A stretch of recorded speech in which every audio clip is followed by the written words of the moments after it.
Hyderabad Suchitra circle కి ఒక విశేషం. మీ లలిత జ్యువెలరీ సుచిత్ర సర్కిల్ కి వచ్చేసింది. ఆగస్ట్ 18న బ్రహ్మాండమైన ప్రారంభోత్సవం. Lalitha jewellery, A block, Green Park Avenue, Suchitra road. మీ లలిత జ్యువెలరీలో ధరలు చెక్ చేయండి. డబ్బులు చాలా చాలా ఆదా చేస్తారు. డబ్బులు ఎవరికి ఊరికే రావు. ఎవరైనా నా మొగుడు నాకే సొంతం అనుకుంటారు. తీసుకెళ్లి మరొకరికి అప్పచెప్పాలని చూడరు. కానీ ఓ ఇల్లాలు దగ్గరుండి తన మొగుడికి మరో అమ్మాయితో పెళ్లి జరిపించింది. నూరేళ్లు సుఖంగా ఉండాలని మనసారా దీవించింది. ఇంతకీ ఎందుకలా చేసింది? ఇదిగో చూస్తున్నారా, ఇక్కడ జరుగుతున్న పెళ్లికి ప్రత్యేకత ఉంది. అదేంటంటే వరుడికిది రెండో పెళ్లి. అలాగే వధువు మానసిక దివ్యాంగురాలు. దీని వెనుక చాలా పెద్ద కథే ఉంది. ఇదిగో పెళ్లిపీటల మీద కూర్చున్న ఇతగాడి పేరు సురేష్. ఆల్రెడీ సరిత అనే యువతితో మ్యారేజ్ అయింది.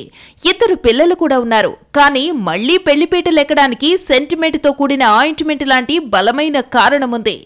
ఈ వధువు మరెవరూ కాదు, సురేష్కు స్వయాన మేనమామ కూతురు. అయితే ఆమెకున్న లోపం కారణంగా వివాహం జరగలేదు. దీంతో స్వయంగా సురేష్ భార్య సరిత పెద్ద మనసుతో ఈ నిర్ణయం తీసుకుందట.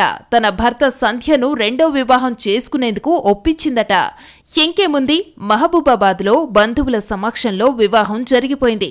అయితే ఏంటిదంతా అని చాలా మంది నిలదీశారట.